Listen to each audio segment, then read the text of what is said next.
you love, we welcome you. Whoever you are, we welcome you. Wherever you come from, we welcome you. Whomever you love, we welcome you. Whoever you are, we welcome you. Wherever you come from, we welcome you. Whomever you love, we welcome you. Whoever you are, we welcome you. Wherever you come from, we welcome you. Whoever you love, we welcome you. Whoever you are, we welcome you.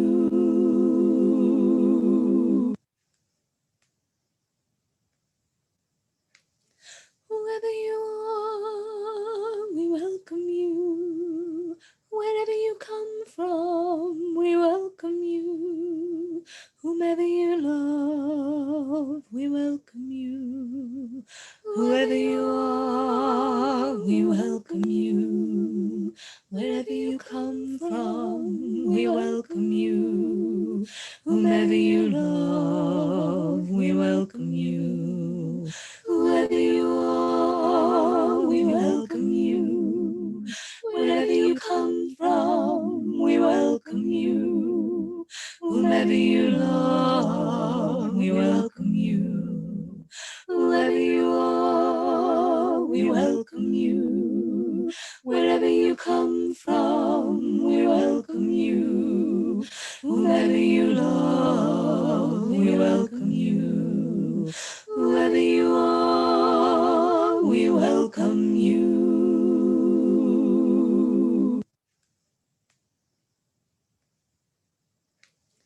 Whoever you are, we welcome you. Wherever you come from, we welcome you.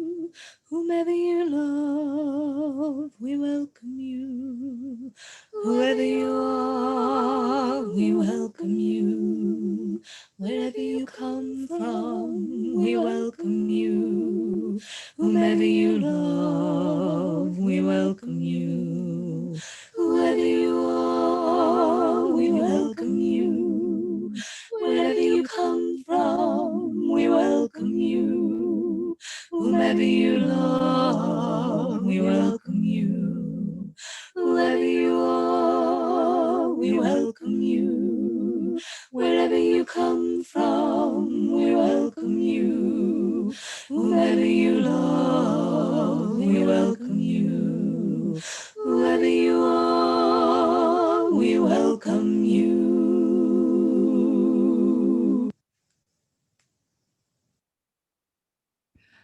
Welcome, welcome on this wintry Sunday to this virtual sanctuary space of the Unitarian Universalist Congregation of Charleston, West Virginia. I'm the Reverend Caitlin Cotter-Coilberg, minister of this congregation, and I am joined for this service by our virtual usher, Matt Connolly, our tech volunteer, Neil Chakrabarty, and worship associate, Carol Szroczynski. Music for this service comes from music director, Hannah Clark, and from the generosity of musician, singer-songwriter Leah Morris. Each month now, we share our monthly collection with a community partner. And this month, we are particularly delighted to be giving 25% of our weekly offering to Solutions-Oriented Addictions Response, or SOAR. So we have a video all about SOAR to start off our service. Neil and Matt, can you share? There we go. The heart of SOAR is changing hearts and minds. Changing hearts and minds is where we start to undo some of the stigma and some of the misunderstanding and some of the hate that we have for people who use drugs. And so for each one, you're going to pull it up all the way and inject it into their leg. Big muscle, okay? Wait a couple of minutes. If it doesn't work, do it again, just like with the nasal. SOAR has resumed our street outreach, and our street outreach includes, right now includes winter clothing, snacks, syringe exchange, safer sex products, safer use products. We have a doctor on site for wound care, and we have recovery coaches if people want to talk about getting into recovery. And then of course, clean syringes. Charleston's experiencing an HIV crisis, and a hepatitis crisis, and an overdose crisis that we've never seen before. That the level of suffering that people have right now is epic proportions. This is a huge time of need for so many people. We talk a lot about mental health and people struggling with mental health in this pandemic, and now more than ever, we need all of the resources we can get to keep people safe. Everything that they do here has a purpose in terms of protecting health, and that means protecting people against HIV and hepatitis C because they don't have to share syringes if they have enough. They don't have to reuse syringes, which means they're not going to get bacterial infections or endocarditis, which is a really serious infection of the heart valves and the heart lining. And we did actually have a few people here today talking about, because they haven't been distributing syringes for the past 6 weeks or something, people have been seeing a lot more abscesses because people are having to reuse the syringes that they have. They can't get new sterile ones. The science is unequivocal. Like, these services protect people from all the things that I just talked about. Scientifically proven. When you start programs like this, you don't have increased crime in the community or in the surrounding neighborhood. You don't have increases in discarded syringes in the surrounding neighborhood and the community. A lot of the syringe programs that I've worked with actually take in more syringes than they distribute. When I was growing up, my dad talked a lot about agape love and this idea that we love people no matter what, and we love people through things. So when I think of harm reduction, I think of the work that we do here. I think of agape love, and harm reduction is that one thing that really pushes people to really learn how to practice loving people and meeting them where they're at. Like, the only way we're going to make it through this is by loving people through it. We're going to continue bi-weekly outreach. We're going to continue as we were before, continue to attempt to have conversations with the city and with the state and be as compliant as we can, and still, be accountable to the people that we serve.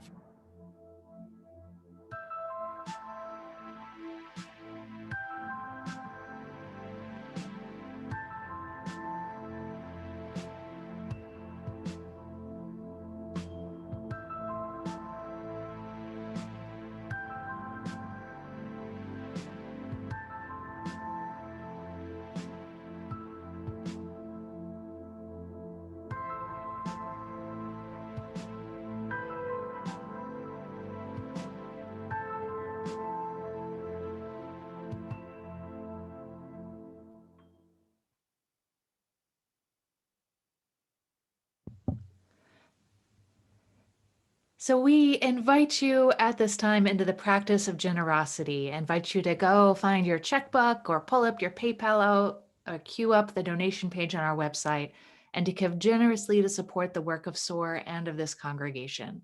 Your generosity is what keeps us going. Also, so everyone is aware, SOAR is also currently running a fundraiser to get needle-proof gloves on the hands of those who collect recycling in the city. We want everyone to feel safe while doing their jobs, and we know that every person is needed, every human life is essential. As you're looking around for your checkbook, a reminder that you are also invited to find a candle to light during our chalice lighting moment. And please remember, if you've got a calendar app or a calendar there, to mark this Thursday at 7 p.m., which is our stewardship kickoff Zoom party. So I look forward to seeing you there.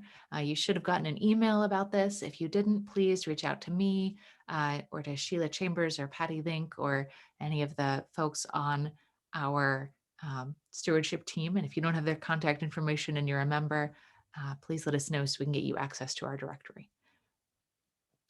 So to share more about stewardship and UUC is our board president, Angela Cavender. Angie?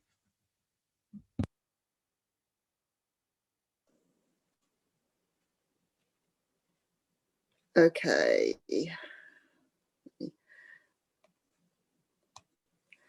So I wanted to announce the beginning of our stewardship campaign as well. You will receive a letter and a pledge card this week with your past information. And today I just wanted to talk a little bit about why we give. And one of the reasons we give is to fulfill our covenant as members of our UU congregation. On a practical level, that means we support the salaries of our minister, our congregational administrator, music, RE, and nursery staff. But another reason we give is to strengthen our collective voices to bring about change and justice, just like we collectively as a congregation support SOAR and racial justice. Another reason we give is to side with love as we commit to care and connection in our congregation, in our community, and beyond. We give to sustain our congregation in the present and to carry it forward into the future. And this year, like Reverend Caitlin said, we're going to have that stewardship kickoff party on Thursday from 7 to 8. It's going to be an evening of fun and fellowship, and whatever Patty Link and Sheila Chambers have planned for us, I'm sure it's going to be great. So I hope to see you all there.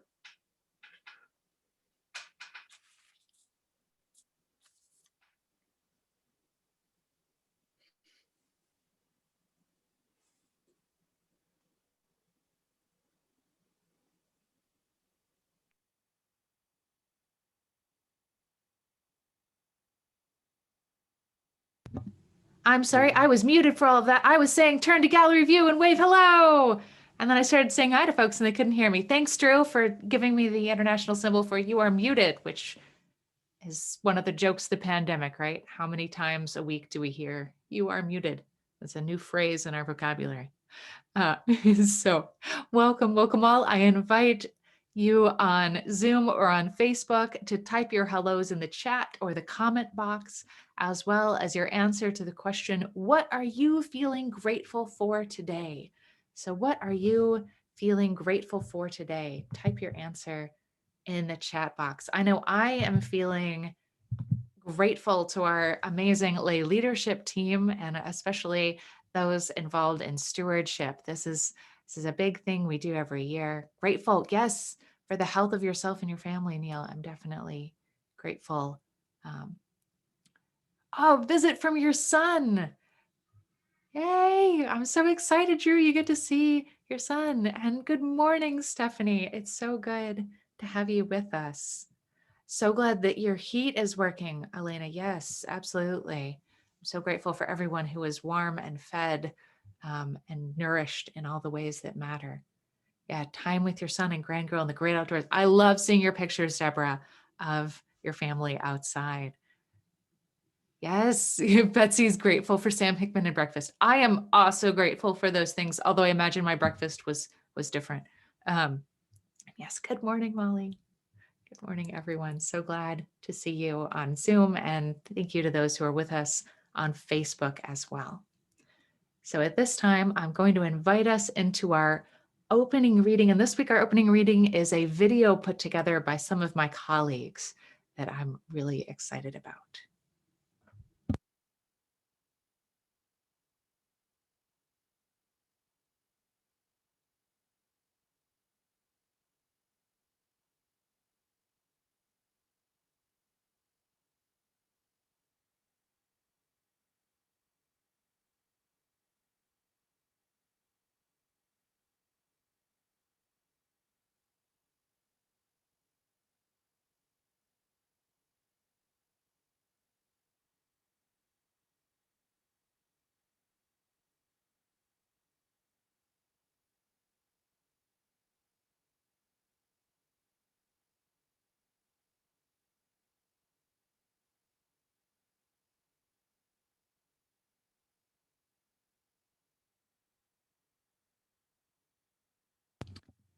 Neil, I'm not hearing Faces of the Great Lakes, spreading a simple truth across the Great Plains and charging across the Rockies.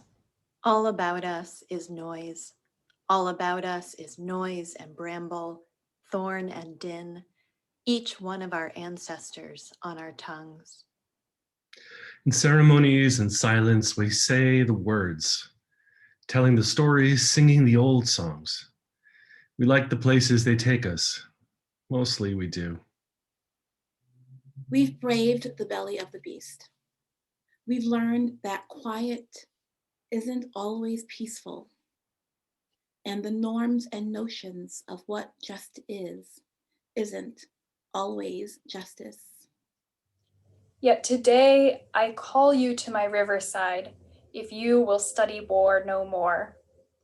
Come, clad in peace, and I will sing the songs the Creator gave to me when I and the tree and the rock were one.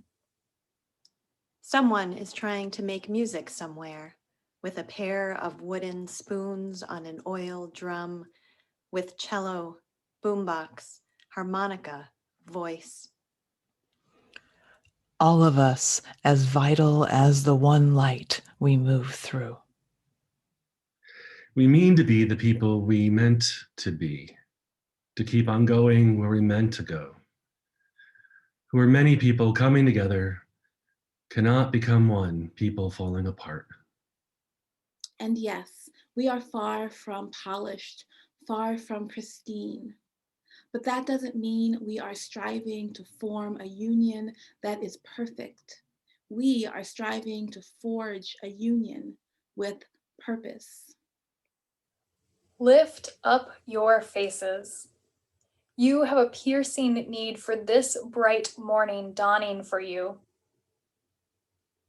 History, despite its wrenching pain, cannot be unlived, but if faced with courage, need not be lived again. We know what we have done and what we have said, and how we have grown degree by slow degree, believing ourselves toward all we have tried to become, just and compassionate, equal, able, and free. Let the globe, if nothing else, say this is true. That even as we grieved, we grew. Even as we hurt, we hoped. That even as we tired, we tried. That we'll forever be tied together victorious. Not because we will never again know defeat, but because we will never again sow division. One sky toward which we sometimes lift our eyes, tired from work. Some days guessing at the weather of our lives. Some days giving thanks for a love that loves you back. Praise song for struggle, praise song for the day, praise song for every hand-lettered sign, the figuring it out at kitchen tables. Here, on the pulse of this new day, you may have the grace to look up and out and into your sister's eyes and into your brother's face, your country. Some live by love thy neighbor as thyself. Others by first do no harm or take no more than you need. What if the mightiest word is love?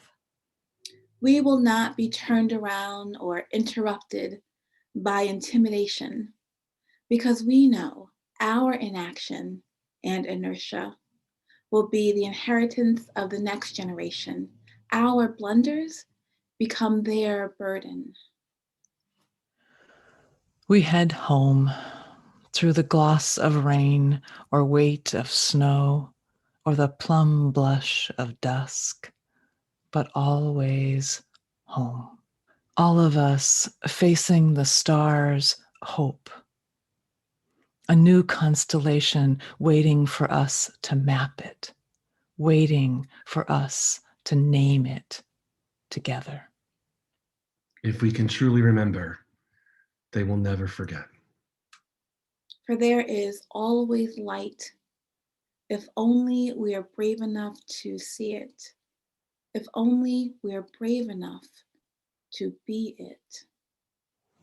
Praise song for walking forward in that light. And say, simply, very simply, with hope. Good. Hey, you guys, Leah here. So I must be among millions, if not billions of people who tuned in to the inauguration yesterday on January 20th, 2021. And I was inspired by every moment of it, but especially rapt and lifted, exalted, just completely fixated and moved by Amanda Gorman's poem, her presence, her beauty, her artistry. And so this song was born.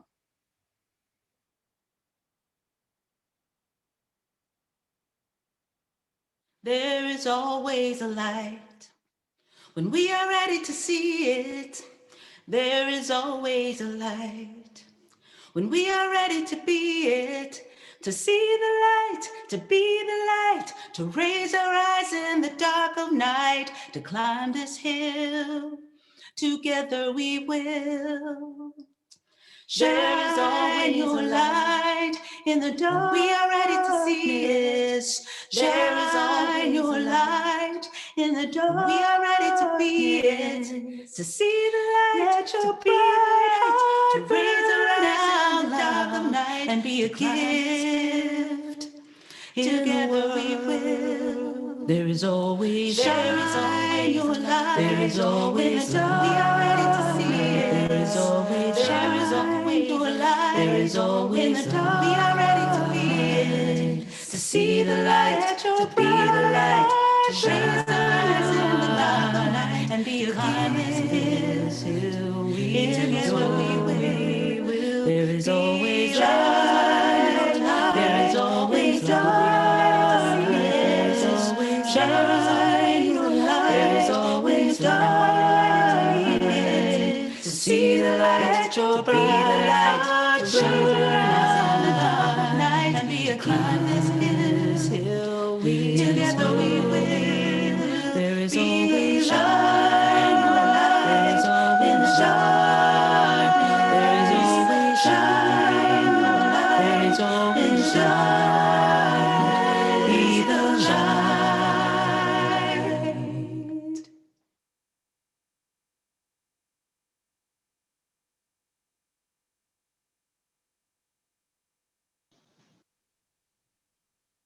And Carol, can you read our chalice lighting now?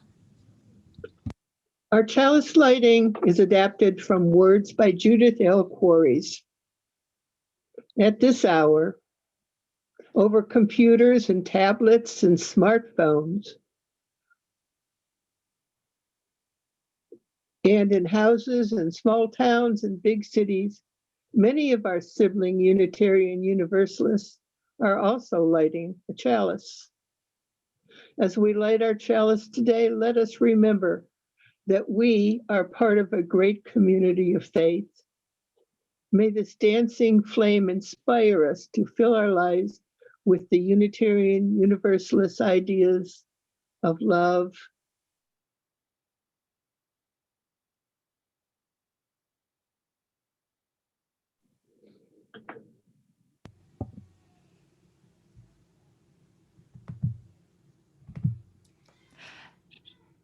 So those of All you, right, everyone. oh, just a second. Okay, there we go. Those of you who have kids are, I hope, aware that we are continuing our UU Heroes children's programming run by our RE coordinator, Jocelyn Crawford. And I wanted in this service to highlight our hero for the month, our UU hero for the month, who is the late, great Frances Ellen Watkins Harper. So this is a phenomenal UU figure from our past. And we have this great video from our UU The Vote team of our Unitarian Universalist Association. So those of you who saw some of the UU The Vote materials in the fall may have already seen this video, but I think it's a great refresher, a great piece of our history that we are upholding for our families this month, and I wanted to put her in front of all of us. So Neil and Matt, let's watch that video.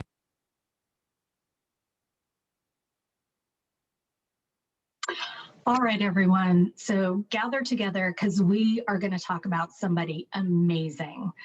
Frances Ellen Watkins Harper was born and raised into a free Black family in 1825. Her family lived in Maryland, where slavery was still legal. Being born free in a land where people who looked like you were enslaved was something that inspired both Frances and her family to become abolitionists.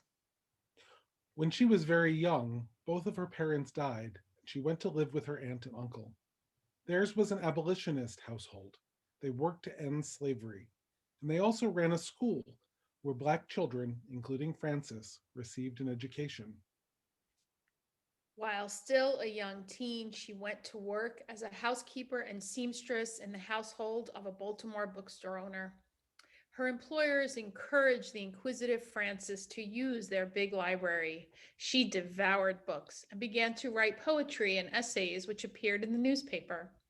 By the time she was 20 years old, her writings were published in her first book, Forest Leaves. In 1850, Congress passed a law that allowed slave catchers to kidnap, enslave, and sell free Black people in states where slavery was legal. Her aunt and uncle fled from Maryland to Canada. Frances fled to Ohio, which did not allow slavery, and then 2 years later to Pennsylvania. In Pennsylvania, she became involved in the Underground Railroad, a movement that helped people escaping from slavery. Throughout this all, Frances continued to write and to publish books of poetry, much of it against slavery. In time, Frances became the first Black woman to earn a living through the use of her words, living modestly and donating much of her income to helping her uncle's work with the Underground Railroad. In 1854, the Maine Anti-Slavery Society hired her to travel all over the Northeast to make anti-slavery speeches. She became one of the most famous speakers and authors of her time. All kinds of people came to hear her speak, but she made a point of not charging Black people admission. Frances was progressive throughout her life. While she wrote and spoke against slavery, she also took other kinds of actions. She refused to wear or eat goods that were farmed by enslaved workers, including cotton and sugar. She wouldn't wear clothes made of cotton or eat food that contained sugar. In 1860, the year that the Civil War began, Frances Watkins married Benton Harper, who already had 3 children.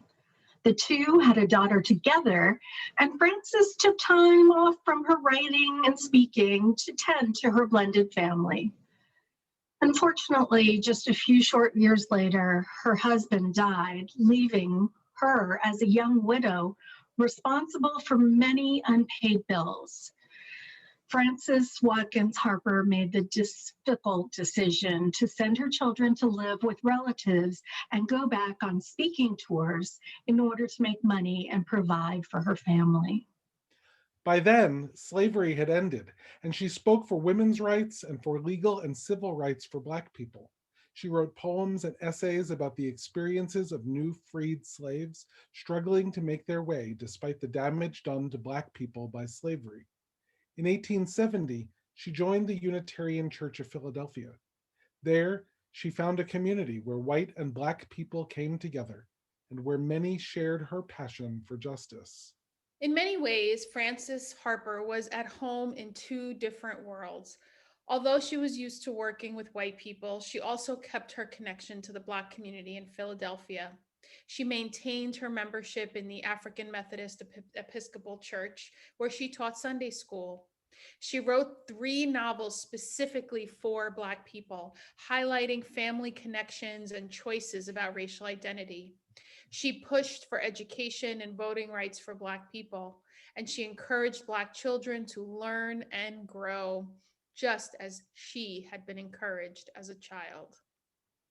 During her long life, as you have heard, Frances Ellen Watkins Harper offered her voice, her words, her money, her labor, and most importantly, her love to the work of justice making for her people.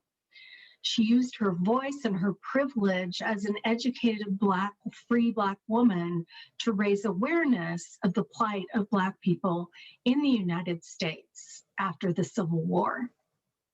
We honor her memory and her place among our Unitarian Universalist ancestors.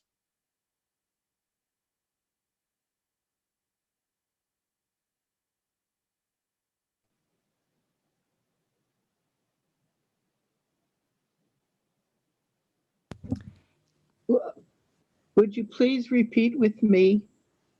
Love is the spirit of our church, of our faith, and service is its law. This is our great covenant, to dwell together in peace, to seek the truth in love, and to help one another.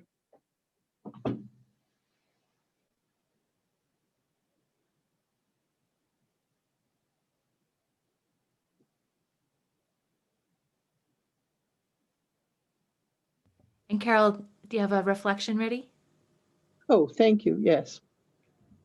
Our theme for the month is ugliness. Now, ugliness can be hideous, horrible, immoral. Certainly, there are those things. But ugliness can also be good, revolutionary, even inspiring. Take Picasso's famous painting, Guernica. Okay. Let me adjust this a bit. Oh, I'm sorry, it doesn't come out right. Okay, enough of that. Sorry about that. You'll have to look it up, I guess. Anyway, Picasso painted it in 1937 after the German bombing of the city of Guernica, which is in Spain. The 3-hour-long blitzkrieg nearly annihilated the city and killed or wounded 1/3 of the population. The painting is an emotional response to war's senseless violence, an example of ugliness, shows us the truth. It can change lives, solve problems, and create movements. Ugliness needs to be faced straight on so that we can be who we want to be in the world. In this congregation, we know that we have not always lived up to our ideals, but we have always been the leader in the fight for freedom and justice. We have faced the ugliness in our society head on. The city of Charleston, West Virginia, and the state of West Virginia are better off because we are here. Just to mention 2 examples are the school book controversy way back in the 70s, which some still remember, and the Elk River chemical spill just a couple of years ago. The ugliness that we see in our society seems to be a clarion call for you to use both collectively and as individuals. In both the school book situation and the water poisoning, our congregation mobilized to assist people in institutions in need and to solve the problem, just as we are doing now with SOAR and Black Lives Matter. I am in awe of the activism. When there are voices needed to call out injustice, we are there. Or to give comfort, we are there. We, this congregation, are essential to this community. Often it is much better because we are here. Our dancing flame keeps on burning.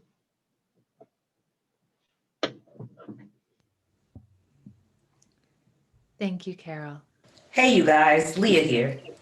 So I wrote this song especially for the Unitarian Universalist ethical culturists who have been so supportive to me in the last year. I understand that many of you guys are celebrating February, among other things, as a time to lift up beloved community. Now, you don't have to be Unitarian to listen to the song, and certainly I hope that every voice will be lifted and sing together. Together we stand with our voices lifted. Together we sing as one choir. Together we stand with our hearts united, our flames ignited, our lives bright to inspire. We can always stand when we sing together. We can always stand up strong. When we join our hands, we can vision higher, ignite a fire that burns bright to inspire. All are welcome here. All are welcome here. All are welcome here. Our love is bright to inspire. Come, won't you come, come and sing with us? Won't you come, come and sing with us? Won't you come here? Love is bright to inspire. Together we can all stand, come voices lifted. Together we can all stand up strong. Together we join our hands, we can hearts united, our flames ignited, our loves is bright to inspire. Together we can always stand, come voices lifted. Together we can always stand up strong. Together we join our hands, we can hearts united, our flames ignited, our loves is bright to inspire. Together we can always stand, come voices lifted. Together we can always stand up strong. Together we can join our hands, we can hearts united, our flame ignited, our lives is bright to inspire.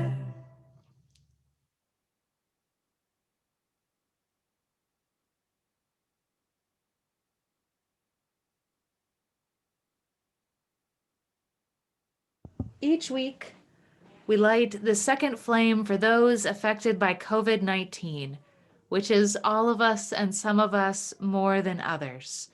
So as I light this candle, I invite you to type who or what you want held in the hearts of this congregation in the chat box or the comment section. Who or what is on your heart and mind today? Who do you want held in our hearts? Please type in the chat box.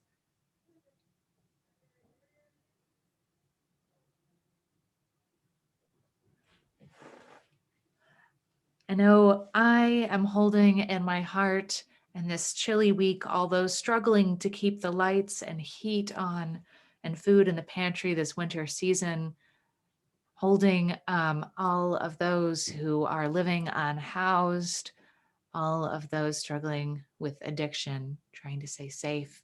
We hold Betsy's best friend's mother, Erna, who just passed away alone in a nursing home. We hold all of those in care facilities feeling so alone right now.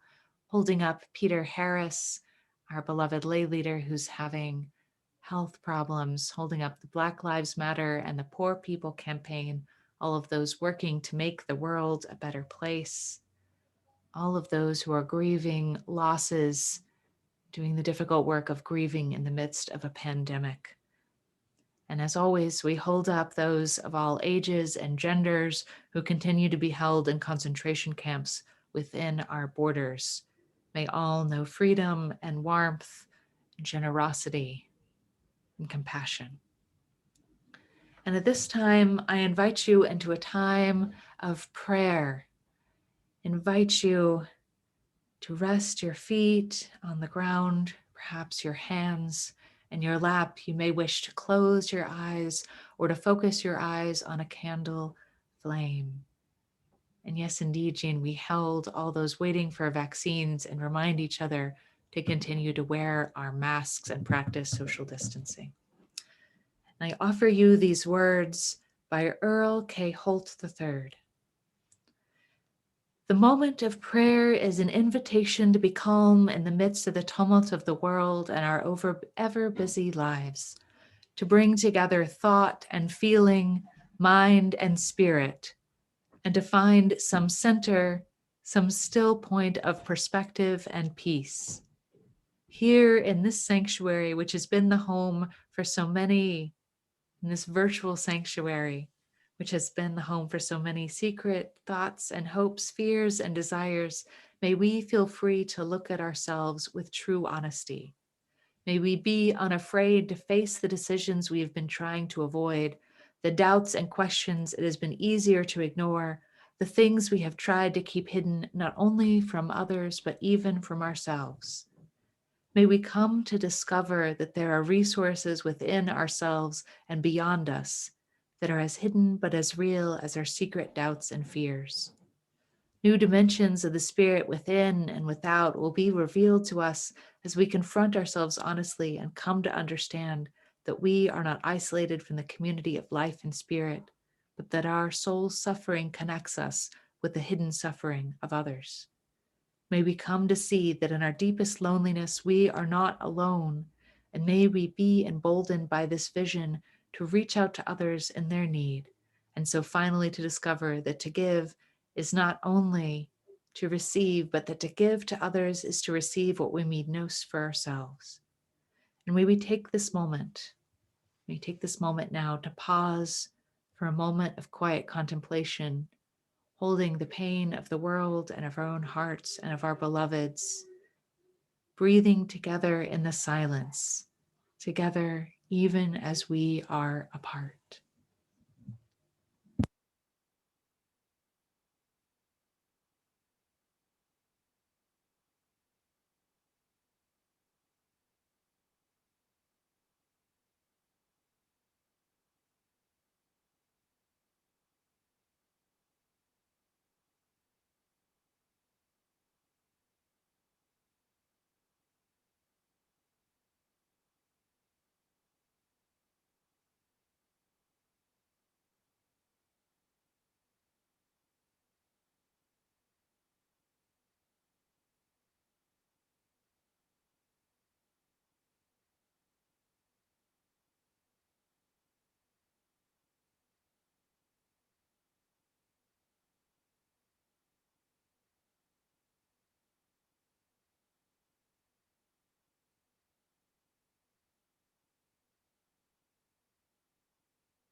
Amen.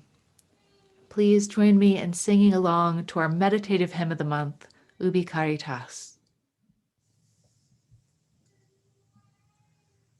Ubi caritas et amor, ubi caritas Deus ibi est, ubi caritas et amor,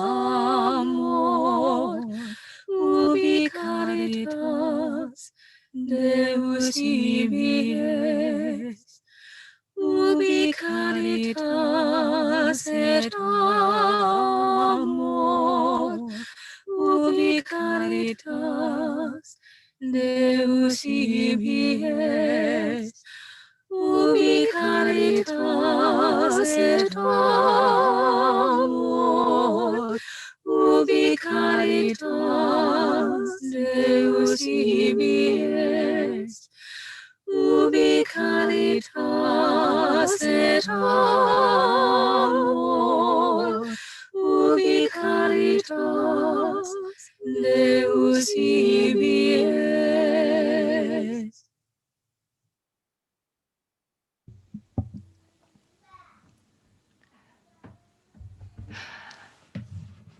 I love that. That song comes from us from the Taze tradition, which is a contemplative style that comes to us from our Catholic religious neighbors. We draw from many traditions as part of Unitarian Universalism. So on January 20th, the poet Amanda Gorman stood on a podium on Capitol Hill in DC and read a poem she wrote for the occasion called The Hill We Climb. It was only, I believe, the 5th inauguration poem this congregation has had, and it's resonated with so many of us. You heard some of the lines from that in the piece from my colleagues earlier. I love one of the things she started with, which is, we've learned that quiet isn't always peace, and the norms and notions of what just isn't always justice. What just is in this country built on genocide and slavery often isn't justice. What just is often isn't pretty. In fact, it has often been quite ugly, full of ugliness. And we do the necessary work of looking into that ugliness. As Carol talked about how Picasso did that with his ugly painting that showed the truth of an ugly event, right?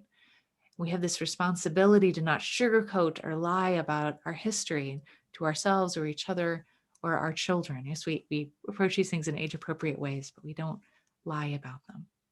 Because our history as the United States of America, Los Estados Unidos, is full of violence and oppression and injustice. We have often been a nation of hypocrisy and painful division. These things are not new, right? Not a deviation from some prettier norm of who we are as a country. The norms of racism and sexism and transphobia and anti-Semitism and all the rest are a part of the waters we swim in, and it takes intentional commitment to disrupt that and ultimately to be part of changing it. We have to choose the side of love again and again, have to learn resilience and build our ability to be in the discomfort of noisy justice making. We have to practice not being quiet when we need to be loudly in solidarity, when we need to disrupt untruths and injustice. We have to keep practicing these things, right? We practice anti-racism. We're not going to be perfect at it. We have to be willing to make mistakes. We are all of us a work in progress, both collectively and individually. Amanda Gorman put it, yes, we are far from polished, far from pristine, but that doesn't mean we are striving to form a union that is perfect. We are striving to forge a union with purpose. We are striving to forge a union with purpose. What a statement, right? To forge a union with purpose. I love that. I think it gets at our ideas about covenant, and it gets to the fact that we are answering the question as a nation of who we will be, who we want to be, what we will unite around and unite against. Obviously, let's not unite with fascists, and let's unite against fascism and violence, hate. But beyond that, right, in this moment of global and national crises, the question of what we want to be, who we want to be, comes into focus in a particular way. What our purpose is, and what is the purpose of our government? What is the purpose of our collectives, right? Amanda Gorman was talking about our purpose as a nation, but that is this question of purpose is something that goes beyond that. Ultimately, this is a deeply personal and a deeply religious question, what our purpose is. Because perfection's not the goal, right? And pretending perfection is possible ultimately causes harm. We practice together sacred imperfection as Unitarian Universalists, being in covenant and community with each other as flawed human beings doing the best we can. Each of us, too, has our own individual personal answer to the question of purpose. And part of our principle of responsible truth seeking is questing for an individual sense of purpose that may change as we do, as our lives change. And sometimes this sense of purpose, right, is something like a vocation, maybe helping people to heal or bringing truth to others through artistry or creating more joy in the world. And when times are tough, a sense of purpose may narrow to getting yourself or your family through the difficult things, or even to just keeping a pet alive or healthy. It is okay. It is okay if what is getting you through things, if what is getting you out of bed right now is that you need to feed your cat or pay your bills or water your plants, right? Like vocation and purpose can be this grand and important thing that gives our lives meaning, but sometimes we just have to get through. It's okay. It's okay, whatever is helping you through. And if you need to go get a cat so that can get a purpose, sometimes that's a great thing to do if you're facing a lot of depression right now. I know there's been a plethora of pandemic puppies helping give people a sense of purpose. And as a congregation, we hold a sense of purpose for each other and with each other. That's what our mission statement is. It's our stated purpose as a congregation. And this is something we go back to and revise over time to make sure it still fits and works and inspires us. Right now, our mission is to build a loving community and increase justice in our community and beyond.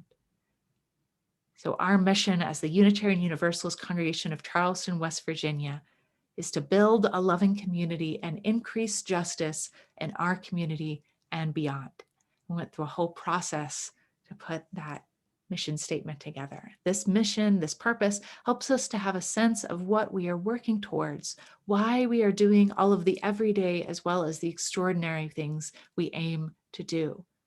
Right? Our sense of mission and vision inspires our justice work at UUC, and it also informs things like our personnel policies and our finance work and our stewardship. Like we do stewardship, we invite each other into generosity because that furthers our mission as a congregation, because that furthers our ministry that we do in the world, because that is part of being the congregation we dream about. Generosity is what makes it all possible.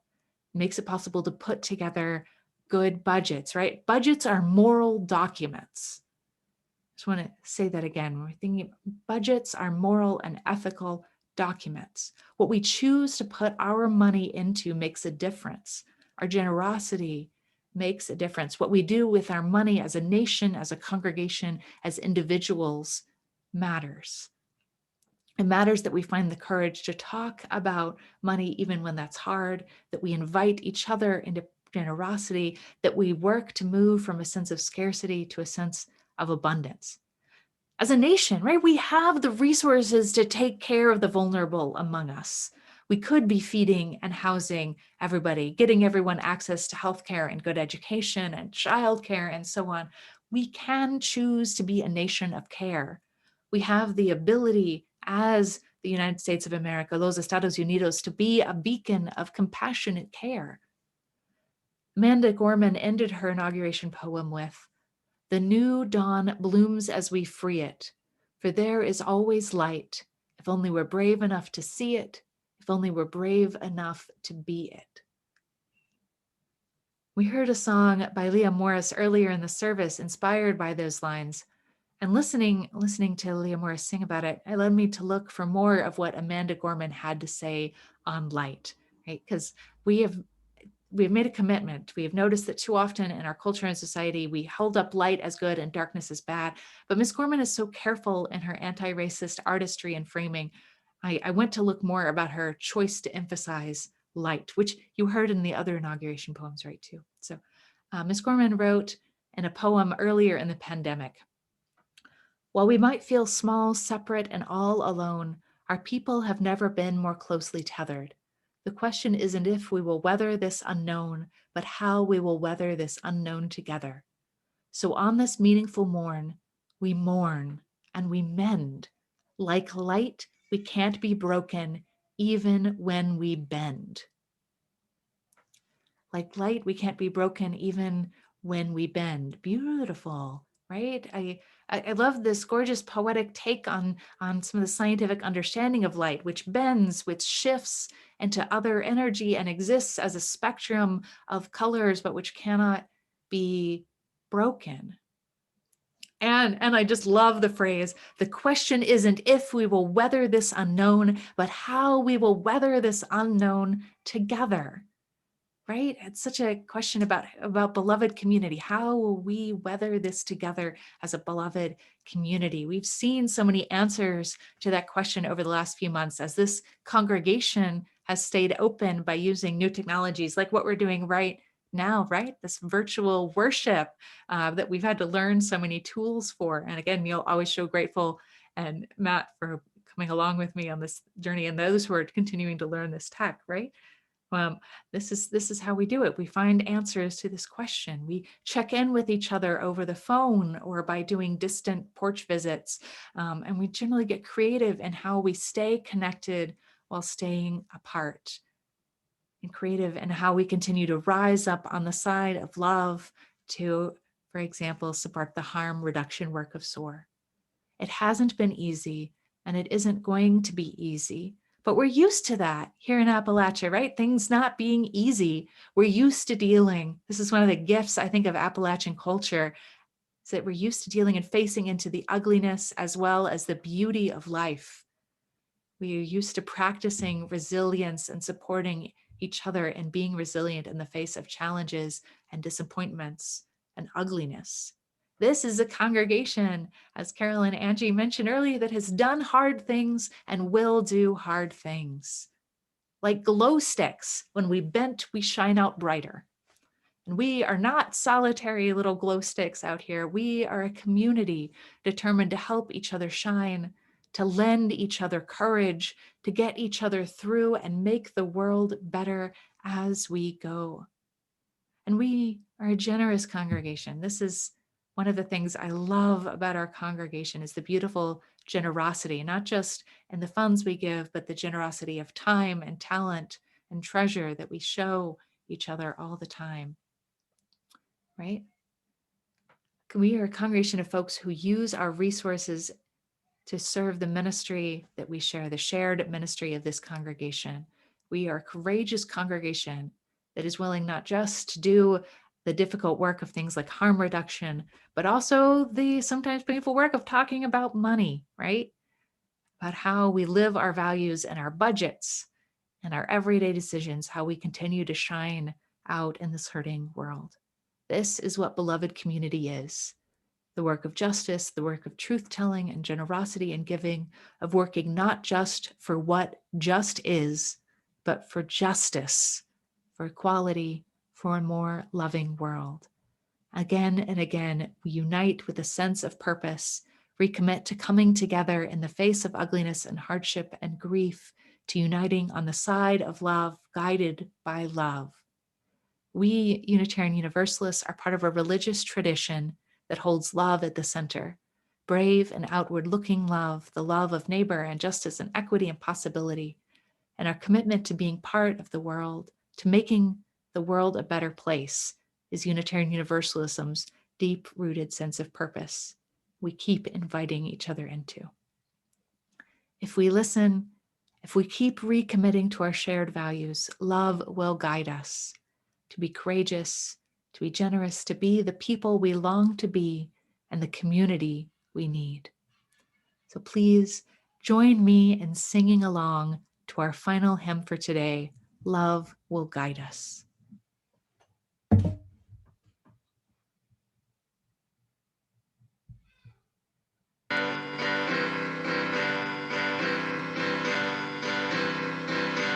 Love will guide us, peace has tried us, hope inside us will lead the way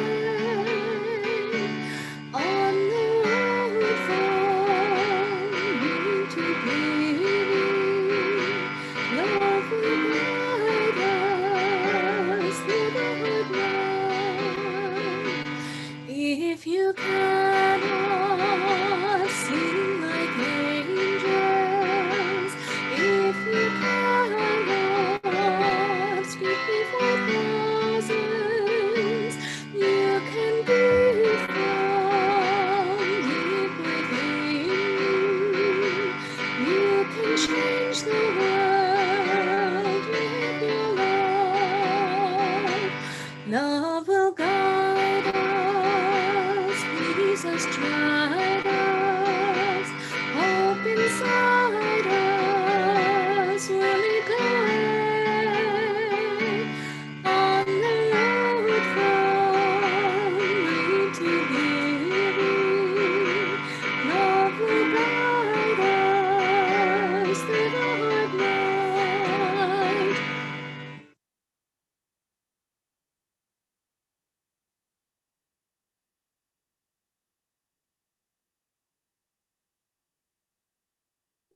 You're muted.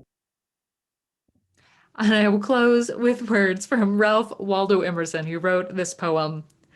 Give all to love, obey thy heart, friends, kindred, days, estate, good fame, plans, credit, and the muse, nothing refuse.